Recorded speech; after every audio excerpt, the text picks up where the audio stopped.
ने कोरोना के खिलाफ अब तक बहुत मजबूती से और बहुत धैर्य से लड़ाई लड़ी है। इसका श्रेय आप सभी को, सभी देशवासियों को ही जाता है। अनुशासन और धैर्य के साथ कोरोना से लड़ते हुए आप देश को यहां तक लाए हैं। मुझे विश्वास है जन भागीदारी की ताकत से हम कोरोना के इस तूफान को भी परास्त कर पाएंगे। आज हम अपने चारों ओर देख रहे हैं कि कैसे कई लोग, कई सामाजिक संस्थाएं जरूरतमंदों तक मदद पहुंचाने में दिन रात जुटे हैं।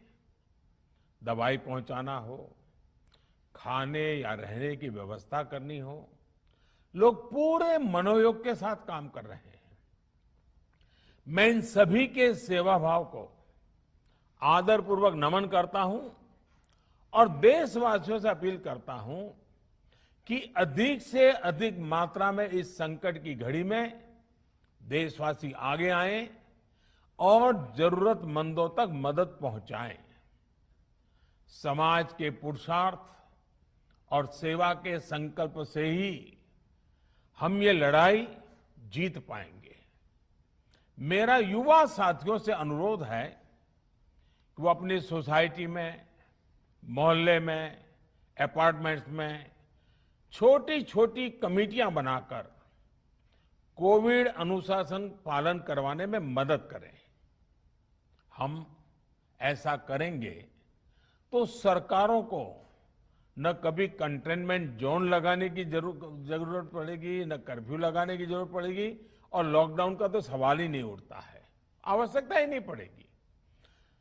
स्वच्छता अभियान के समय देश में जागरूकता फैलाने के लिए मेरे बाल मित्रों ने बहुत मदद की थी। छोटे छोटे बालक, 5वीं, 7वीं, 8वीं, 10वीं में पढ़ने वाले, उन्होंने घर के लोगों को समझाया था, मनाया था। उन्होंने बड़ों को भी स्वच्छता का संदेश दिया था। आज मैं फिर अपने बाल मित्रों से एक बात विशेष तौर पर कहना चाहता हूं। मेरे बाल मित्र, घर में ऐसा माहौल बनाइए कि बिना काम, बिना कारण घर के लोग घर से बाहर न निकले। आपकी जीत बहुत बड़ा परिणाम ला सकती है।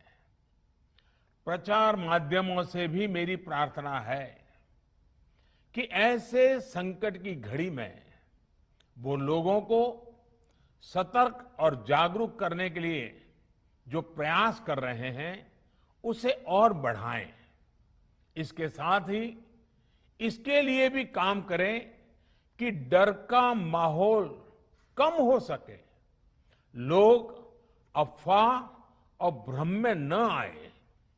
साथियों, आज की स्थिति में हमें देश को लॉकडाउन से बचाना है।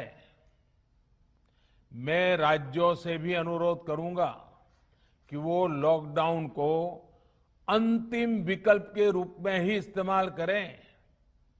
लॉकडाउन से बचने की भरपूर कोशिश करनी है और माइक्रो कंटेनमेंट जोन पर ही ध्यान केंद्रित करना है। हम अपनी अर्थव्यवस्था की सेहत भी सुधारेंगे और देशवासियों की सेहत का भी ध्यान रखेंगे। செய்திகளை உடனுக்குடன் தெரிந்து கொள்ள உங்கள் கரம் டிவியை சப்ஸ்கிரைப் செய்யுங்கள். அதோடு பெல் பட்டனையும் கிளிக் செய்யுங்கள்.